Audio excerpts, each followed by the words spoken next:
හරි පුතේ එහෙනම් අපි දැන් කතා කරමු 2023 පේපර් එකේ ආපු ප්‍රශ්න ටික. හරිද?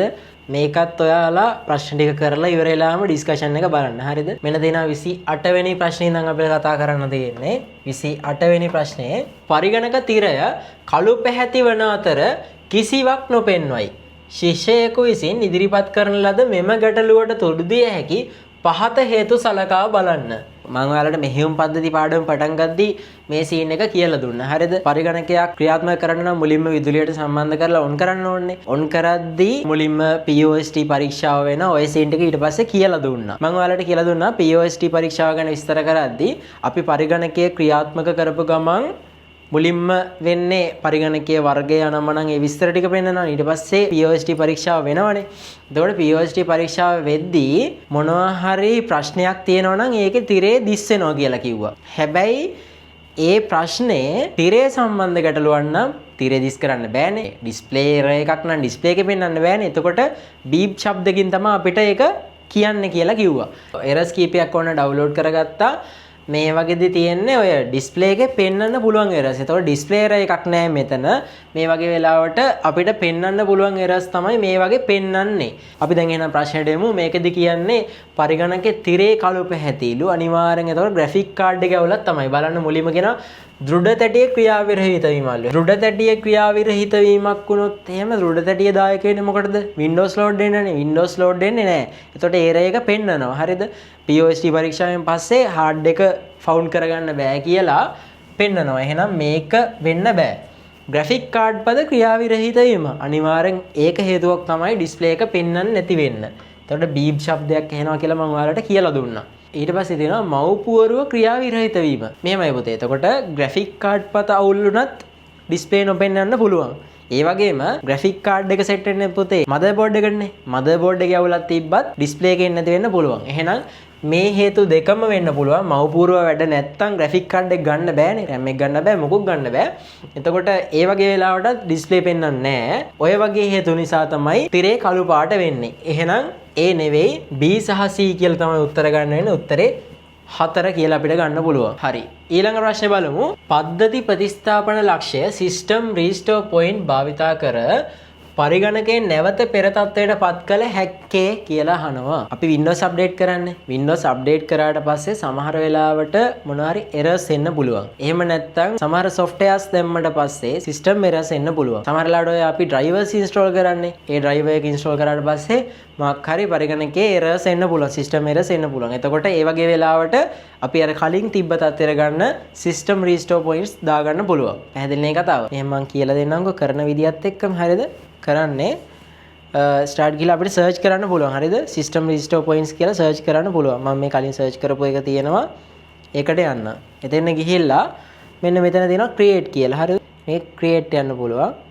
ඊට පස්සේ මේකේ අපිට description එකක් දාන්න පුළුවන්. ඒ කියන්නේ Windows update කරන්න කලින්ද මොකටද මේක create කරන්න කියලා දාන්න පුළුවන්. type a description to help you identify restore point. The current date and time are added automatically. අපිට හොයාගන්න මොකක් හරි description එකක් type කරන්න තියෙන්නේ. before update කියලා මට දාගන්න පුළුවන් ඕන. before update. ඊට පස්සේ ඔන්න මම enter කරනවා restore point එකක් ඔන්න හැදෙනවා. හරිද? ඔන්න ඔය විදිහට අපිට restore point එකක් හදාගන්න පුළුවන්. දැන් මේ කලින් වැඩ කර ඉදී errors තිබ්බේ නෑනේ. කලින් හිටපු තත්ත්වයට අපිට පරිගණකය ගන්න පුළුවන්. ඕක තමයි එතකොට සිද්ධිය. හොඳට මතක තියාගන්න Windows update කරන්න කලින් drivers install කරන්න කලින් සමහර softwares දාන්න කලින් අපිට system restore points දාලා තියාගන්නවා සාමාන්‍යයෙන්. මේක යහන්නේ system restore points භාවිතා කරලා පරිගණකයේ නැවත පෙර තත්ත්වයට පත් කළ හැක්කේ කියලා. එතකොට දෘඩාංග හානි වීමකට පසුය ඒ වෙලාවට මොකක් කරන්න බෑ. එතකොට ඒ වෙලාවට ඉතින් දෘඩාංග ටික හානි වෙච්ච ටික රිප්ලේස් කරන එක විතරයි කරන්න වෙන්නේ. ඊට පස්සේ තියෙනවා දෘඩ තැටි ආකෘතීකරණය කිරීමෙන් පසුය. දෘඩ තැටිය ෆෝමැට් කරාට පස්සේ මේව ගන්න බෑ. හරිද? එතකොට ඊට පස්සේ කරන්න තියෙන්නේ කොහොමත් බූට් කරලා Windows ගහ ගන්න එක තමයි කරන්න වෙන්නේ. නොගැලපෙන දාවකයක් ස්ථාපනය කිරීමෙන් පසුය. ඔව්. driver එකක් අපි install කරද්දී ඒක වැරදිලා වගේ තිබ්බොත් අපිට error එකක් එන්න පුළුවන්. ඒ errors මග හැරගෙන අර කලින් තත්ත්වයට යන්න අපිට system restore points දාලා තියෙන එකේ වැදගත්කමක් තියෙනවා. ඊට පස්සේ අනිත් දෙකත් කියලා බලමු. වෛරස් ප්‍රහාරයක් හේතුවෙන් පෞද්ගලික ලිපිගුණ නැතිවීමෙන් පසුවය. ඒකට අපිට කරන්න දෙයක් නැහැ පුතේ. හරිද? වෛරස් එක ඇවිල්ලා පෞද්ගලික ලිපි ගුණ ඒවා රකින්න බෑ. මේක මතක තියාගන්න පුතේ. සිස්ටම් රීස්ටෝර් පොයින්ට්ස් වලින් පෞද්ගලික ලිපි ගුණ ආරක්ෂා කරගෙන එහෙම කරන්න බෑ. ඔපරේටින් සිස්ටම් එකේ දේවල් ප්‍රොටෙක්ට් කරගෙන ආය පාරක් කලින් තත්ත්වයට එන්න විතරයි මෙයාට පුළුවන්. එහෙනම් මේ උත්තරේ වැරදි. ප්‍රතිස්ථාපන ලක්ෂණ නිර්මාණය කිරීමෙන් පසුව කරන ලබන ඕනෑම වෙනසකට පසුව එහෙම කරන්න බෑ. සිස්ටම් රීස්ටෝර් පොයින්ට්ස් දාලා අපි තියෙන ප්‍රධාන ෆයිල්ස් මොනවා හරි අපිට වැදගත් දේවල් ටික ඩිලීට් කරලා කලින් තත්ත්වයට යන්න හැදුවොත් එහෙම වෙන්නේ නැහැ. හරිද? එහෙනම් ඒකත් වැරදි. උත්තරේ ගන්න වෙන්නේ අපිට 3 කියලා ගන්න වෙන්නේ. උත්තරේ ගන්න වෙන්නේ 3 කියලා. අපි ඊළඟ ප්‍රශ්නට කියව ගන්න පරිගණක හා සම්බන්ධ නෝටිලස් යනු කුමක්ද කියලා අහනවා. හරිද? කලින් අවුරුදු වල පේපර් වලට වඩා මේ අවුරුද්දේ අර නුහුරු දේවල් අහලා තියෙනවා වැඩිපුර.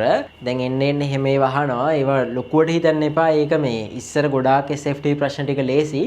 දැන් චුට්ටක් අමාරු කරගෙන යනවා ඔයාලට නුහුරු දේවල් දාලා. දැන් ICT කරන කැටගරි එකේ කට්ටියට කොහොමත් ඒක අවුලක් නැහැ. සමහර කට්ටියකට පුතේ ඒවා අමාරු වෙන්න පුළුවන්. එහෙමයි කියලා බය වෙන්න එපා. ඉස්සර මම මුල් කාලේ කිව්වේ ICT 10ම කරන්න පුළුවන් කියලා. ඇත්තටම ICT වල ලොකු ලකුණු ප්‍රමාණයක් ගන්න පුළුවන්. හැබැයි නුහුරු ප්‍රශ්න දෙකක් විතර තියෙන්න පුළුවන්. ඒ හින්දා ලොකුවට ඒ වගේ වෙලාවට ස්ට්‍රෙස් වෙන්න එපා. හිතන්න එපා. කරලා දාන්න. හරිද? සමහර වෙලාවල් තියෙනවා පුතේ ඔයාලට නුහුරු දෙයක් වගේ තිබ්බට ආන්සර්ස් දිහා බැලුවට පස්සේ ඔයා දන්න දේවල් තියෙනවා. ඒතකොට ඒවා අයින් කරාට පස්සේ උත්තරේ ගන්න වෙලාවලුත් තියෙනවා. හරිද? ඒ වගේ chance තියෙනවා. මේකත් සමහරු දන්නේ නැති කට්ටිය ඉන්න පුළුවන්. මේකත් මම කියන්නම්. පරිගණක හා සම්බන්ධ නෝටිලස් යන කුමක්ද කියලා අහනවා. මේක මෙහෙමයි. මේ අපි Windows වල පුතේ පාවිච්චි කරන්නේ ෆයිල් හොයාගන්න ෆයිල්ස් එක වැඩ කරද්දී අපි Windows වලදී පාවිච්චි කරන්නේ Windows Explorer නේ. ගොනු කළමනාකරණය කියලා අපි කියන්නේ. ගොනු කළමනාකරණයට Windows වලදී අපි පාවිච්චි කරන්නේ Windows Explorer තමයි පාවිච්චි කරන්නේ. තව Windows වලට අමතරව මම ඔයාලට කියලා තියෙනවා Linux, Ubuntu කියලා හැම තව මෙහෙයුම් පද්ධති තියෙනවා. එතකොට පුතේ ඔය Linux කියන මෙහෙයුම් පද්ධතියේ අපේ Windows වල තියෙන Windows Explorer වගේම ගොනු කළමනාකරණයට Linux මෙහෙයුම් පද්ධතිය පාවිච්චි කරන එක තමයි මේ Nautilus කියලා කියන්නේ. Windows වල තියෙනවා Windows Explorer, Linux වලදී පාවිච්චි කරනවා මෙන්න මෙයා. පැහැදිලිද කතාව? හරි උත්තර ටික බලමු පුතේ. පළවෙනි එක තියෙනවා web browser එකක්ලු. ඒක නෙවෙයි. උත්තරේ වැරදි. දෘඩාංග උපාංගයකලු. ඒකත් නෙවෙයි. මෙහෙයුම් පද්ධතියකලු. ඒකත් නෙවෙයි. විවෘත මූලාශ්‍ර ගොනු කළමනාකරුවෙකුලු. ඔව් ඒක තමයි උත්තරේ. ෆයිල් මැනේජ්මන්ට් වලට තමයි පාවිච්චි කරන්නේ. මං කිව්වා Windows වල පාවිච්චි කරන්නේ Windows Explorer. මෙයා පාවිච්චි කරන්නේ Linux වල. ඊට පස්සේ එක තියෙනවා සාගර ජීවීන් අධ්‍යයනය සඳහා වන සමාකරණ සිමියුලේෂන් software එකකුත් නෙවෙයි. එහෙනම් පුතේ ඔය විදිහට උත්තරේ 4 කියලා ගන්න පුළුවන්. අපිට Windows එකේදී පුතේ මේ විදිහට start එකේ හරි task bar එකේ හරි right click කරලා මේකේ තියෙන්නේ නම් file explorer කියලා කලින් තිබ්බ Windows Explorer කියලානේ. එතකොට ඒකේ ඉන්ටර්ෆේස් එක මේ වගේනේ තියෙන්නේ. මේකේ ෆෝල්ඩර්ස් තියෙනවා. ඊට පස්සේ මෙතන තියෙනවා this PC තියෙනවා. desktop, downloads, documents ඔය විදිහට මෙතන පෙන්නනවානේ. ඊට පස්සේ අපිට ඕනි තැනට ගිහිල්ලා ෆෝල්ඩර් එකක් හදන්න, ෂෝට්කට් එකක් හදන්න, ඔය වැඩ ටික ඔක්කොම කරගන්න පුළුවන් මේ Windows Explorer එක ඇතුලේ, File Explorer එක ඇතුලේ. Windows වල ගොනු කළමනාකරණයට එහෙනම් තියෙන්නේ මේ කියන Windows Explorer. Linux වලදී තියෙන්නේ ඒ වගේ ඒ වෙනුවට මේ Nautilus කියන කෙනා තියෙන එහෙනම් Linux වලදී මෙන්න මේ වගේ තමයි පුතේ ඒකේ ඉන්ටර්ෆේස් එක. මේකේ ඉන්ටර්ෆේස් එක බලන්න පුතේ. මේකේ තියෙනවා home, ඊට පස්සේ documents, downloads, pictures, videos මේ වගේ සෙට් එකක් තියෙනවා. හරිද? Windows Explorer එක්කම මැච් කරලා හිතා ගන්න Nautilus කියන්නේ මොකක්ද කියලා. පැහැදිලිනේ කතාව. අර වගේම folders හදන්න, documents හදන්න, copy paste කරන්න ඒ ඔක්කොම ටික ගොනු කළමනාකරණය කරගන්න පුළුවන් Nautilus එකට ගිහිල්ලා. හරි නේද? එහෙනම් අපි ඊළඟ ප්‍රශ්නට යමු පුතේ. හරිද? ඊළඟ ප්‍රශ්නට යමු. පෙළ පොතක ප්‍රධාන මාතෘකා සියල්ලම එකම ආකාරයකට ආකෘතීකරණය ෆෝමැටින් එක එකම ආකාරයකට කරගන්න ඕනේ නම් සඳහා භාවිතා කරන්නේ වදන් සැකසුම් මුදුකාංගයක තිබෙන කුමන අංගයද කියලා අහනවා. එකපාරම මේ කියපු ගමන් වලට අදහසක් එන්න ඕනේ මේ කතා කරන්නේ word processing software එකක් ගැන, Microsoft Word ගැන. එහෙනම් Word වලින් මොකක් හරි පෙළ පොතක් හදද්දී ඒකේ ප්‍රධාන මාතෘකා සියල්ලම එකම විදියකට හදා ගන්න ඕනලු. ඔක ගොඩක් වෙලාවට ඕන වෙනවා පුතේ. ඔයාලා කැම්පස් ගියාම ඔය ප්‍රොජෙක්ට් රිපෝට් එහෙම හදද්දී අනිවාර්යයෙන්ම එයාලා අපිට කියලා දෙනවා නීති පද්ධතියක්. හරිද? පිට කවරේ හදන්නේ කොහොමද? ප්‍රොජෙක්ට් එකේ නම ටයිප් කරනවා නම් ඒකේ ෆොන්ට් සයිස් එක කීයද? ඇතුල් පිටු වල ප්‍රධාන මාතෘකා වල ෆොන්ට් සයිස් එක කීයද? ෆොන්ට් එක මොකක්ද? අනු මාතෘකා වල ෆොන්ට් සයිස් එක කීයද? ඡේද ටයිප් කරද්දී ඒකේ ෆොන්ට් සයිස් එක කොහොමද? ඒ වගේ අපිට නීති පද්ධතියක් තියෙනවා. ඒ නීති මාලාවට අනුව තමයි අපි අපේ වැඩේ කරන්න ඕනේ. හරිද? එතකොට මේකදී අහන්නේ ඒ වගේ පොතක් හදද්දී ප්‍රධාන මාතෘකා සියල්ලම එකම විදියකට හදාගන්නේ කොහොමද කියලා තමයි අහන්නේ. මම අර කලින් PowerPoint කියලා දෙද්දී ඔයාලට ඕපන් කරේ ප්‍රසන්ටේෂන් එක. ඒක මම කරපු ප්‍රොජෙක්ට් එකකට අදාළ ප්‍රසන්ටේෂන් එකක්. එතකොට ඒකෙම තියෙනවා රිපෝට් එක. හරිද? ඒ රිපෝට් එකම අරන් මම ඔයාලට කියලා දෙන්නම්. මේ තියෙන්නේ ඒකට අදාළ රිපෝට් එක. බලමුකෝ. ඉන්ට්‍රොඩක්ෂන් එක තියෙනවා. ඊට පස්සේ බෑග්ග්‍රවුන්ඩ් රිවිව් එක දාන්න තියෙනවා. ඊට පස්සේ ස්පෙසිෆිකේෂන්ස් දාන්න තියෙනවා. ඒ වගේ ප්‍රධාන මාතෘකා ටිකක් තියෙනවා. ඊට අදාළව තියෙනවා අනු මාතෘකා ටිකක්. ඉන්ට්‍රොඩක්ෂන් එකේ යටතේ තමයි මේ ටික තියෙන්නේ. බෑග්ග්‍රවුන්ඩ් රිවිව් එක යටතේ තමයි මේ ටික තියෙන්නේ. ඊට පස්සේ ස්පෙසිෆිකේෂන් යටතේ තමයි මේ ටික තියෙන්නේ. පැහැදිලිද කතාව? ඒ ටික වලට ක්ලියර් නේ. එතකොට පුතේ මේ මම දැන් රතු පාටින් ඉරියඳපු ටිකට එකම ස්ටයිල් එකක් තියෙන්න ඕනේ, එකම ෆොන්ට් සයිස් එකක්, එකම ෆොන්ට් එකක්, එකම විදියට ඒ ටික තියෙන්න ඕනේ. ඊට පස්සේ කොළ පාටින් ඉරියඳපු ටික තියෙන්න ඕනේ, එකම විදියකට තමයි ඒ ටික තියෙන්න ඕනේ. පැහැදිලි නේ කතාව? එහෙනම් බලමු දැන් ඩොකියුමන්ට් එකට ගිහිල්ලා කොහොමද ඒ ටික කරන්න කියලා. හරිද? එතකොට අපි ඔය වගේ ප්‍රොජෙක්ට් එකක් තියෙනවා. මේ බලන්නකෝ. දැන් අර ඉන්ට්‍රොඩක්ෂන් කියලා තිබ්බේ මම රතු පාටින් ඉරක් ඇන්දේ ඉන්ට්‍රොඩක්ෂන් කියන එකට. හරිද? රතු පාටින් තමයි මෙයා ඇන්දේ. එතකොට ඊට පස්සේ කොළ පාටින් දැම්මේ මෙන්න මෙයාව. ඒ යටතේ තියෙන අනුමාතෘකා. හරිද? පේනව නේද? මේකට වඩා මේකේ ෆොන්ට් සයිස් එකේ වෙනසක් තියෙනව නේද? ක්ලික් කරලා පෙන්නන්නද මම ඔයාලට ඉන්ට්‍රොඩක්ෂන් කියන එකේ කොහොමද ෆොන්ට් සයිස් එක එහෙම කියලා බලමු. ඔන්න ඉන්ට්‍රොඩක්ෂන් කියන එකේ තියෙන්නේ ෆොන්ට් සයිස් එක තියෙන්නේ 16යි කියලා. හරිද? එතකොට ඒකේ යටතේ තියෙන අනුමාතෘකාවේ ෆොන්ට් සයිස් එක බලන්න 14යි තියෙන්නේ. එතකොට මේ ඉන්ට්‍රොඩක්ෂන් එකට අදාළව අපි සෙටින්ග්ස් ටිකක් හදා ගන්න ඕනේ. ෆොන්ට් සයිස් එක 16ලු. ඒකේ ෆොන්ට් එකක් තියෙනවා. ඒකට අදාළ විස්තර ටික නිල් පාට දාලා තියෙනවා. එතකොට මේකට අදාළව සෙටින්ග්ස් ටික අපි සේව් කරන් ඉන්නවා. ඊළඟ ප්‍රධාන මාතෘකාවක් ආවට පස්සේ ඒ සෙටින්ග්ස් ටිකම දෙන්න න. අන්න ඒක කරන්න පුතේ මෙන්න මේ කියන සෙක්ෂන් එකේ. මෙන්න මේ සෙක්ෂන් එකේ. මොකද මේ සෙක්ෂන් එකේ නම තියෙන්නේ බලන්නකො මේ මෙතන තියෙනවා ස්ටයිල්ස් කියලා තියෙන්නේ. මෙන්න මේ සෙක්ෂන් එකෙන් තමයි ඔය වැඩේ කරන්නේ. මෙන්න මේ සෙක්ෂන් එකට තමයි ওই සිද්ධිය තියෙන්නේ. හරිද? ඒකේ නම මොකද්ද? ඒකේ නම ස්ටයිල්ස් තමයි නම. තව ටිකක් පැහැදිලි කරනවා නම් මෙහෙමයි බලන්නකෝ. දැන් මම ප්‍රධාන මාතෘකාවක් තියෙනවා. ඉන්ට්‍රොඩක්ෂන් කියන ප්‍රධාන මාතෘකාවක් නම් ඒකේ ස්ටයිල් එක මේ heading 1 කියන එක තේරලා තියෙනවා. පේනවද දන්නේ ඔයාලට? heading 1 කියන එක සිලෙක්ට් කරලා තියෙනවා. මේ තියෙන heading 1. ඊට පස්සේ අනු මාතෘකාවේ ස්ටයිල් එක මොකද්ද? heading 2 කියලා සේව් කරන් ඉන්නවා. මම ඒ විදිහට සේව් කරන් ඉන්න පුළුවන්. ඊට පස්සේ බලන්න ඊළඟ අනුමාතෘකාවටත් මට ඒ සෙටින්ග්ස්ම දෙන්න ඕන නම් එයාව සිලෙක්ට් කරලා ආය පාරක් heading 2 කියන ස්ටයිල් එක තමයි තෝරලා දෙන්නේ. හිතනවා දැන් මේක මම තව ටික වෙලාවක් ගියාට පස්සේ හිතනවා මට වැරදිලා මේක අනුමාතෘකාවක් නෙවෙයි මේක ප්‍රධාන මාතෘකාවක්. ඒකට ප්‍රධාන මාතෘකාවේ සෙටින්ග්ස් ටික දෙන්න ඕන නම් මම කරන්නේ මෙයාව සිලෙක්ට් කරලා heading 1 එක ක්ලික් කරනවා. දැන් මොකද වෙන්නේ? අර ෆොන්ට් සයිස් එකේම ඔටෝම ගත්තා.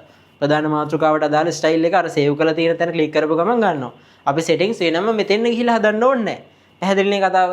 එහෙනම් පුතේ උත්තරේ මොකද්ද වෙන්නේ? උත්තරේ මේක. පළවෙනි උත්තරේ තමයි උත්තරේ. පැහැදිලිද කතාව?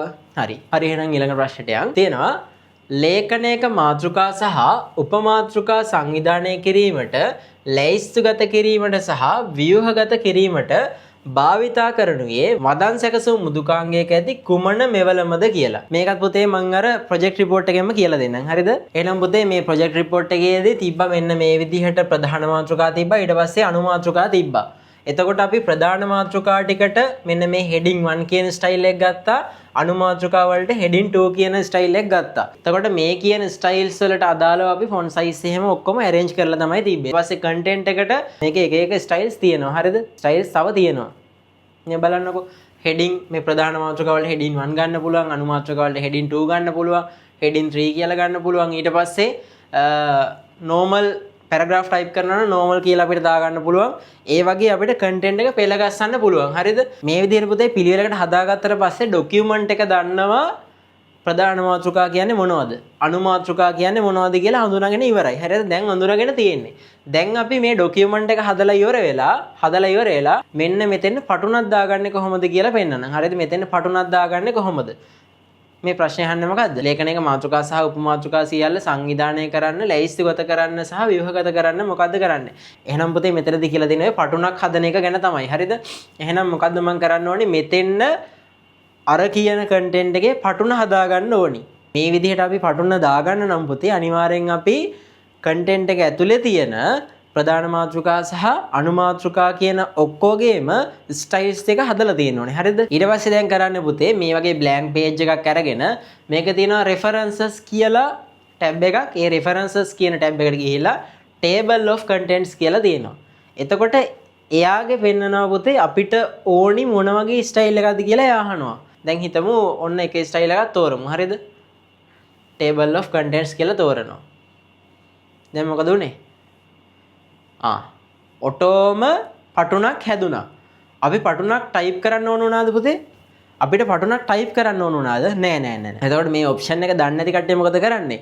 අර පිටු ටික ඔක්කොම ටයිප් කරලා ඉවරයි. පිටු අංක ටික දා ගන්නවා footers වලින් කියලා. ඊට පස්සේ මොකද කරන්නේ? table of contents කියලා ටයිප් කරගෙන මොකද කරන්නේ? ආය පාරක් අර පිටුවක් ගානේ ගිහිල්ලා ප්‍රධාන මාතෘකා ටික අනු මාතෘකා ටික කොපි කර මේ වගේ පිටු අංක ටික දා ගන්න පුළුවන්. ඒත් මේ වගේ පිළිලකට හදා ගන්න අමාරුයි. එතකොට අර විදිහට අපි ස්ටයිල්ස් පාවිච්චි කරලා ප්‍රධාන මාතෘකා සහ අනු මාතෘකා පෙළගස්සලා තිබ්බනම් එකපාරම reference කියන tab එකට ගිහිල්ලා table of contents කියන එක පාවිච්චි කරලා අපිට පටුනක් හදා ගන්න පුළුවන්. පැහැදිලි නේ පුතේ? මේවා අපිට එදිනෙදා ජීවිතයේදී ඕනි වෙන ඒවා. හරිද? එතකොට දැන් ඔයාලට මේ එක්සෑම් එකට අහලා තියෙනා වගේම මට මේ කැම්පස් ගියාට පස්සේ ඒ ඩිග්‍රියේ තියෙන ප්‍රොජෙක්ට් රිපෝට් එක හදද්දි මේක ඕනි වුණා. හරිද? මේ ඕනි වෙන දේවල් තමයි අහලා තියෙන්නේ. එහෙනම් ඒකේ උත්තරේ මොකද්ද? ඒකේ උත්තරේ ගන්න වෙන්නේ 5 කියලා. උත්තරේ ගන්න වෙන්නේ 5 කියලා. හරි. ඊළඟ ප්‍රශ්නයට යන්න ළමයි. ඊළඟ ප්‍රශ්නයට 33 වෙනි ප්‍රශ්නේ තියෙනවා පැතුරුම් පතක ඇති පහත දැක්කෙන 4 ගුණ කිරීම 4 ගුණන වගුව 12 සරක් 12 ගුණන වගුවක් බවට පුළුල් කළ යුතුය ඇත. මේකේ තියෙන්නේ 4 වරක් 4. මෙතන 4 වරක් 4 කියන්නේ මෙතන ඉඳන් මෙතෙන් මෙච්චරක්නේ. එතකොට ඒක පුළුල් කරන්න ඕනිලු මෙන්න මේ පැත්තට කියන්නේ මෙන්න මේ දක්වා පුළුල් කරන්න ඕනිලු. අදාළ සූත්‍රයේ වගුවේ ඇති සියලු කොටු වලට පිටපත් කිරීමට හෝ පිරවුම් හසුරුව ඇදගෙන යාම ඒ කියන්නේ අර ෆිල් හැන්ඩල් එක මම ඔයාලට කියලා දුන්නේ ෆිල් හැන්ඩල් එක ගැන. ෆිල් හැන්ඩල් එක පාවිච්චි කරලා ස්වයංක්‍රීය පිරවීම මගින් 12 සරක් 12 ගුණන වගුව නිර්මාණය කිරීමට B2 කෝෂයේහි ටයිප් කළ යුතු සූත්‍රය වන්නේ. B2 වල ටයිප් කරන්න ඕනේ සූත්‍රය ගැන තමයි අහන්නේ. මෙන්න මේ කොටුවේ ටයිප් කරන්න ඕනේ මොකක්ද කියලා තමයි අහන්නේ. මේ ප්‍රශ්නේ මම ලේසියෙන් කියලා දෙන්නම් පුතේ. ඔයාලට Excel පාඩමේදී මම කියලා දුන්නානේ අර නිරපේක්ෂ කෝෂ ලිපින, සාපේක්ෂ කෝෂ ලිපින. අන්න ඒ කතාවේ හරි අදහසක් තිබ්බනම් මේ ප්‍රශ්නේ ලේසියෙන් කරගන්න පුළුවන්. හරිද ඔයාලට? අපි මේක zoom කරගමු කරන්න ලේසි වෙන්න මම ඔයාලට කියලා දෙන්න ලේසි වෙන zoom කරගන්න. මේකේ දැන් 4 වරක් චක්‍රේ හරියට ඇවිල්ලා දෙනවා 12 වරක් යනකම් මේක ඩ්‍රැග් කරන්න ඕනේ කියලා තියෙන්නේ. ෆිල් හැන්ඩල් එක පාවිච්චි කරලා. හරි. අපි දැනට මේ තියෙන ටිකෙන් අපි හිතමුකෝ මොකද්ද මේ සිද්ධිය කියලා. හරිද? හිතමු. එතකොට මෙතන වෙලා තියෙන්නේ මොකද්ද? අපි දැනට උත්තරේ ලියාගමු මෙතන දැන්. සමීකරණය තමයි ලියන්න ඕනේ. උත්තරේ ලියාගමු මෙතෙන් එන්නේ 1යි කියලා. එක් වරක් එක 1යි, දෙවරක් එක 2යි, තුන් වරක් එක 3යි. ඔය විදිහෙන් ගිහින් තියෙන්නේ. එතකොට වෙච්ච සීන් එක නිකන් හිතන්න පුතේ. වෙලා තියෙන සීන් එක තමයි මෙන්න මෙයාව මෙයාගෙන් ಗುಣ වෙලා. ඊට පස්සේ මෙයාගෙන් ಗುಣ වෙලා. මෙයාගෙන් ಗುಣ වෙලා. පැහැදිලිනේ කතාව. ඔය විදිහට ಗುಣ වෙලා තමයි උත්තරය ඇවිල්ලා තියෙන්නේ. එතකොට ශ්‍රිතේ ලියන්න ඕනි මොන කොටුවේද? මෙන්න මේ කොටුවේ තමයි ශ්‍රිතේ ලියන්න තියෙන්නේ. එතකොට ශ්‍රිතේ මම එළියේ ලියලා පෙන්නන්න මේ කොටුවේ ලියන්න ඉඩ නැති නිසා සමානයි මොකද ලියන්න වෙන්නේ? A2 ගුණ කිරීම B1 නේද? B1 හැබැයි මම ඔයාලට කියලා දීලා තියෙනවා මේ විදිහට ලියලා ෆිල් හැන්ඩල් එක පාවිච්චි කරලා ඩ්‍රැග් කරොත් මොකද වෙන්නේ? A2 තියෙන එක A3 A4 A5 විදිහට මොකද වෙන්නේ? වෙනස් වෙනවා. ඊට පස්සේ B1 තියෙන ඒවත් B1 B2 B3 B4 විදිහට වෙනස් වෙයි පහලට යනවා. හැබැයි A2 කියන එක A3 A4 A5 කියලා වෙනස් වෙන්න ඕනේ නේද? ඒක වෙනස් වෙන්න ඕනි. එහෙනම් ඒක වෙනස් වෙන්න ඕනි. මේ පැත්ත වෙනස් වෙන්න ඕනි. හැබැයි මේ පැත්තේ මෙන්න මේ කියන B1 කියන කෙනා දිගටම නියතව තියෙන්න ඕනි. B1මයි ගුණ වෙන්න ඕනි. එහෙනම් පුතේ B1 නියතව තියෙන්න ඕනි. දැන් මේකේ නියතව තියන්න ඕන නම් මොකද කරන්න ඕනේ? ඩොලර් මාක් එකක් දාන්න ඕනේ. නිරපේක්ෂ කරන්න ඕනේ. නිරපේක්ෂ කරද්දී අපි බීට ඉස්සරහිනුයි එකට ඉස්සරහිනුයි දෙකෙන්ම ඩොලර් මාක් එක දානවද කියලා දැන් ඔයාලට ප්‍රශ්නයක් එන්න පුළුවන්. බීට ඉස්සරහිනුයි එකට ඉස්සරහිනුයි දෙකෙන්ම මාක් එකක් දානවද කියලා. මෙහෙමනේ. දැන් මේකේ පහළ ඩ්‍රැග් කරද්දි මාරු වෙන මොකක් විතරයිද?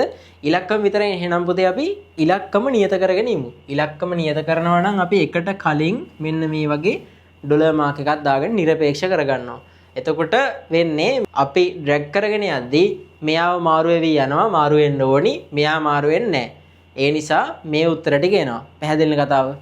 දැන් අපි හිතමු මේ පැත්තට ඩ්‍රැග් කරන සීන් එක ගැන. මේ පැත්තේදී වෙන්න ඕනේ මොකද්ද? දැන් ආයෙ පාරක් මේ ටික මකන්නම් මන් දැනට. මෙන්න මේ ටික මකන්නම් දැන්. මේක එන්න ඕනේ මේ සෙල් එකට කියන එක මං ඒක අඳින්නම්. ඒක එන්න ඕනේ. හරි. මේකෙදි වෙන්නේ මොකද්ද එහෙනම්? මෙන්න මෙයාව ගුණ වෙලා එන්නේ මෙතෙන්ට.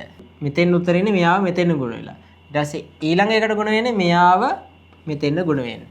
ඊළඟ එකට එන්නේ මෙයාව මෙතෙන් ගුණ වෙන්නේ. එහෙනම් මොකද්ද වෙලා තියෙන්නේ? හැම එකකම අනිවාර්යෙන්ම මෙයාව මාරු වෙවි යන්න ඕනේ. මෙයාව මාරු වෙවි යනවා කියන්නේ B C D විදිහට මාරු වෙවි යන්න ඕන නම් මෙන්න මේ කියන B කියන කෙනාව නිරපේක්ෂ කරනවද නැද්ද? නිරපේක්ෂ කරන්නේ නැහැ. මොකද එයාව මාරු වෙවි යන්න ඕනේ. එහෙනම් පැහැදිලි මෙයාට කලින් ඩොලර් මාක් එකක් දාන්නේ නැහැ. හැබැයි මේ පැත්තට ඩ්‍රැග් කරන එකේදී 2 කියන එක වෙනස් කරන්නේ නැහැ කියලා ඒක ක්ලියර්නේ. ඒක නිරපේක්ෂ කරන්නේ නැහැ. හැබැයි මේ A කියන එකේදී අපි මෙතන නිරපේක්ෂ කරේ නැත්නම් අනිවාර්යෙන් මේ පැත්තට මාරු වෙවි එනවා. එහෙනම් මේ පැත්ත ගැන හිතුවට පස්සේ අනිවාර්යෙන් මොකද්ද වෙන්න ඕනි? A2 කියන කෙනාව නියතවම තියාගන්න ඕනි නම් මොකද්ද වෙන්න ඕනි? මෙන්න මේ A කියන කෙනාට කලින් ඩොලර් මාක් එක දාලා නිරපේක්ෂ කරන්න වෙනවා. එතකොට මොකද වෙන්නේ? මේ විදිහට අපි සමීකරණ ලියාගෙන ෆිල් හැන්ඩල් එක පාවිච්චි කරලා පහළට ඩ්‍රැග් කරොත් මොකද වෙන්නේ? මෙයාව A විතරක් නියත නිසා මෙයාව අපි නිරපේක්ෂ කරලා නැහැ, මාරු වෙවි යන්න පුළුවන්. 2 3 කියලා මාරු වෙවි යනවා. එතකොට උත්තර ටික එනවා. ඒ වගේම B1 කියන එක නියත නිසා එතන ප්‍රශ්නයක් එන්නෙත් නැහැ. හරි උත්තර ටික එනවා. ඊට පස්සේ මේ පැත්තට ඩ්‍රැග් කරන ඒවා ගැන හිතුවට පස්සේ අනිවාර්යයෙන්ම A කියන කෙනාව නියතවම තියාගන්න ඕනි. නැත්තම් මේ විදිහට මාරු වෙවි යනවා. මෙතන B C D විදිහට මාරු වෙවි යනවා මෙයාව. එයාව නවත්ත ගන්න ඕනි නිසා මෙන්න මේ පැත්තේ එකේදී නියත කරගන්නවා. හැබැයි මෙතන ගුණ කිරීමට පස්සේ තියෙන කෙනා අපිට B C D විදියට මාරු වෙවි යන්න ඕන නිසා එයාව නිරපේක්ෂ කරන්නේ නැහැ. එහෙනම් මේක තමයි අපිට ගහන්න වෙන්නේ. උත්තරේ පොඩ්ඩක් බලන්න. උත්තරේ මොකද්ද එහෙනම් ගන්න වෙන්නේ අපිට? මේක තමයි උත්තරේ. මේක තියෙන උත්තරය තියෙද කියලා බලන්න. මේ උත්තරේ තියෙන කීයද පුතේ?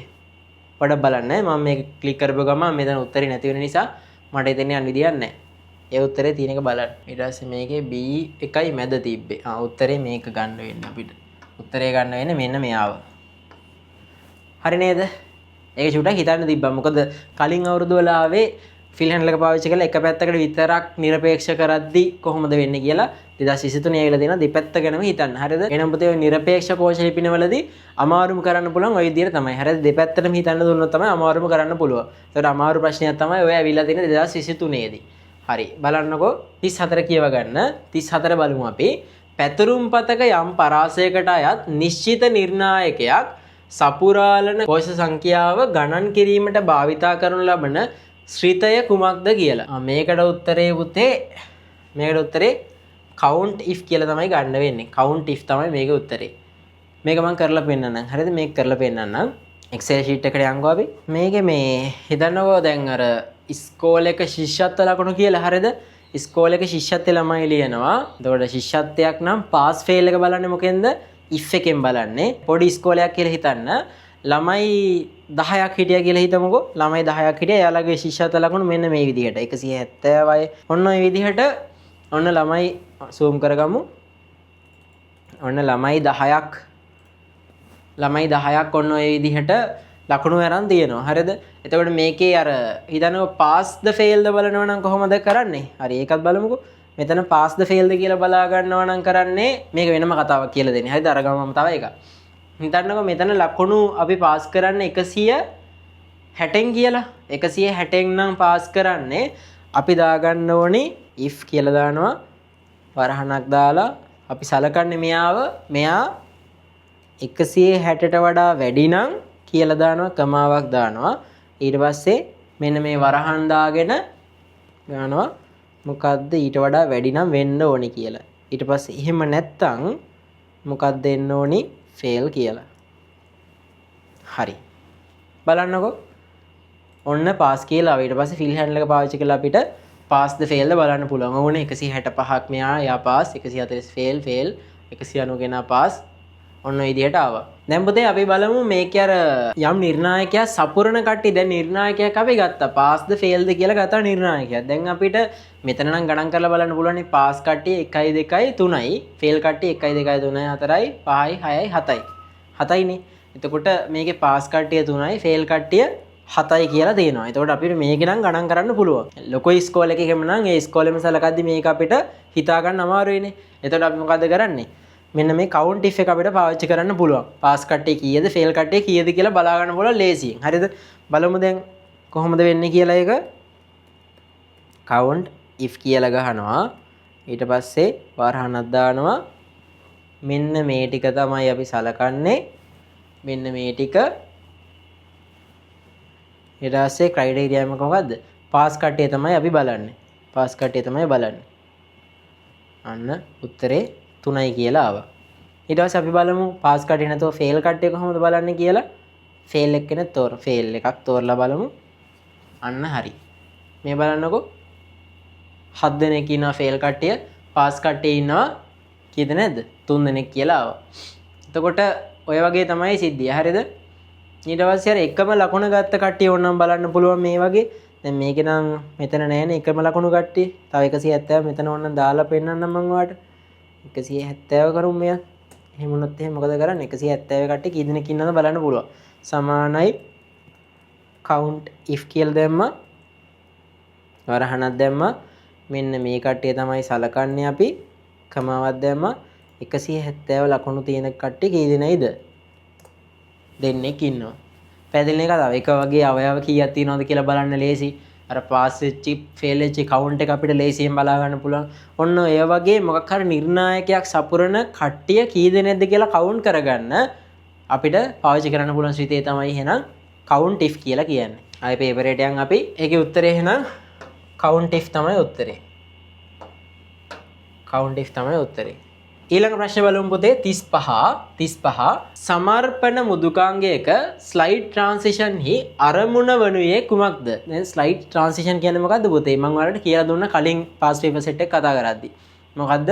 එක ස්ලයිඩ් එකක ඉඳලා අනිත් ස්ලයිඩ් එකට මාරු වෙද්දි ප්‍රසන්ටේෂන් එක අර මොකක් හරි ඉෆෙක්ට් එකක් දාන්න පුළුවන්.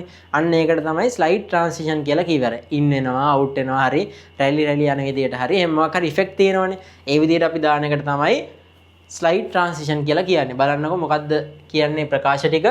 පළවෙනි ප්‍රකාශය තියෙනවා වෙනත් සමර්පණයකට කදාගෙන යාමලු.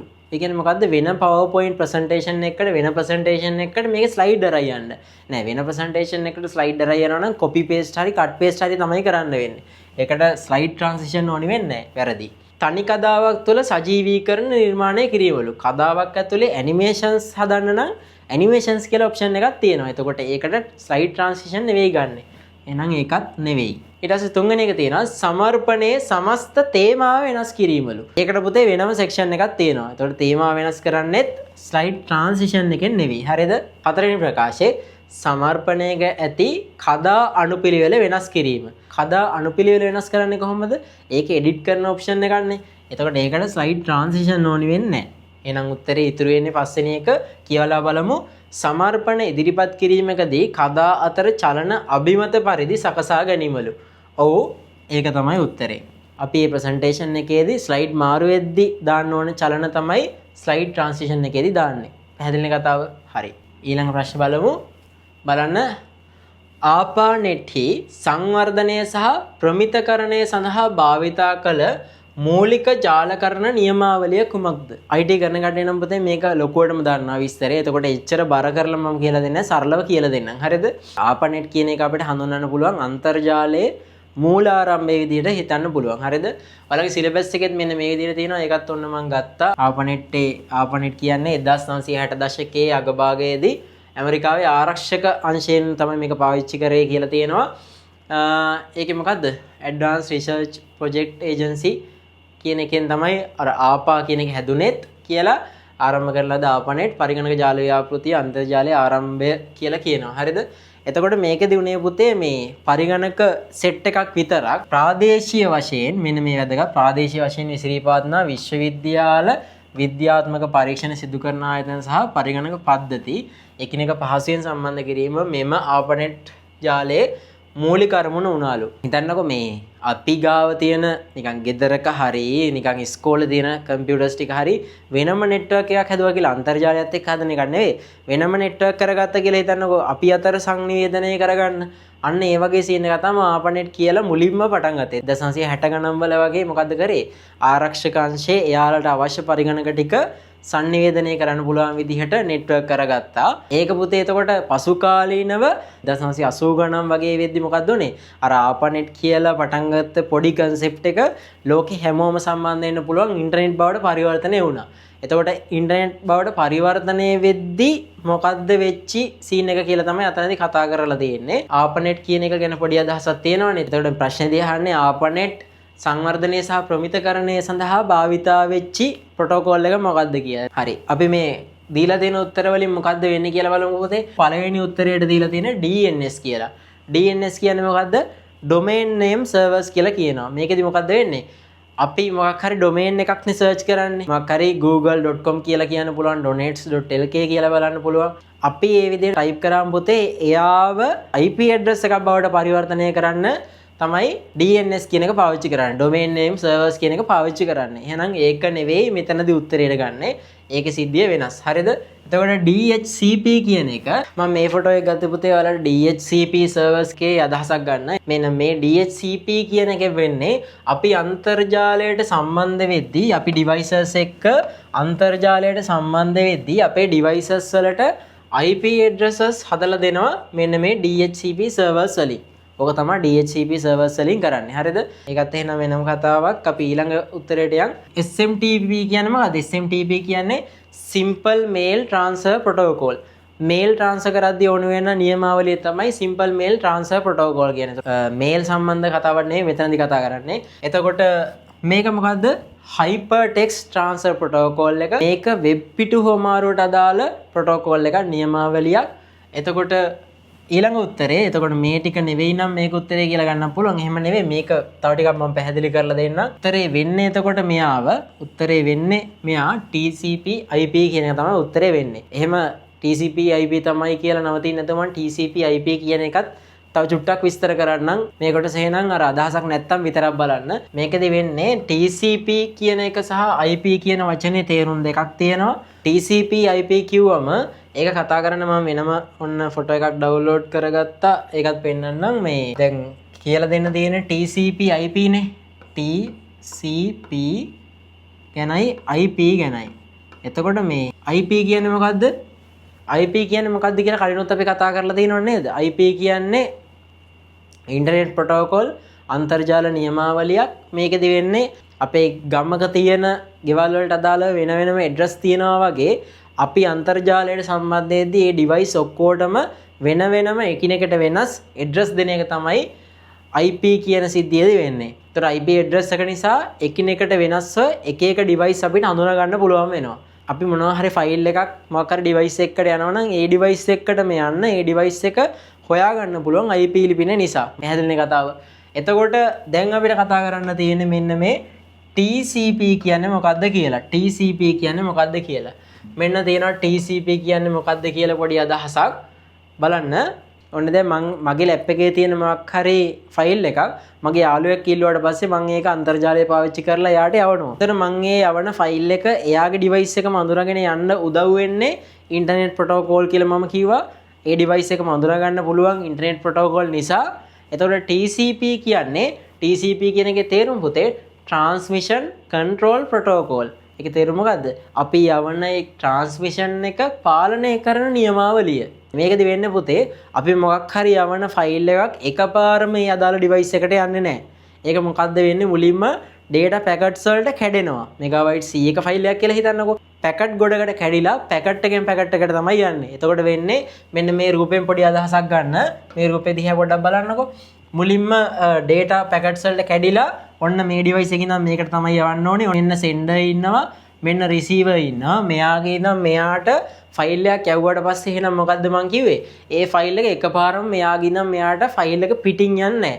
එයා මොකද වෙන්නේ? data packets විදිහට කැඩෙනවා. එතකොට මොකද්ද වෙන්නේ? ඔන්න එක data packet එකක් යනවා. එක data packet එකක් යනවා. ඊට පස්සේ මොකද්ද වෙන්නේ? data packet එක යවපු ගමන් ඊළඟ data packet එක යන්නේ නැහැ. පළවෙනි data packet එක යවනවා. ඊට පස්සේ ඒ data packet එක ගියාද කියලා check කරලා බලනවා. ඒක හරිනම් ඊට පස්සේ second data packet එක යවනවා. ඒකත් ගියාද කියලා බලනවා. ඊට පස්සේ තුන්වෙනි data packet එක යවනවා. ඒකත් ගියාද බලනවා. ඔන්න ඔය විදිහට තමයි අපි TCP කියන එක වැඩ කරන්නේ. එහෙම නැත්නම් Transmission Control Protocol එක වැඩ කරන්නේ. එහෙනම් ආයෙ පාරක් විස්තර කරොත් කොහොමද වෙන්නේ? අපි ගාව තියෙන ෆයිල් එකක් තව කෙනෙක්ට යවද්දී අපි තමයි sender, එයා ඉන්නවා එහා පැත්තේ receiver විදියට. එකපාරම ෆයිල් එක යන්නේ නැහැ. මොකද්ද වෙන්නේ?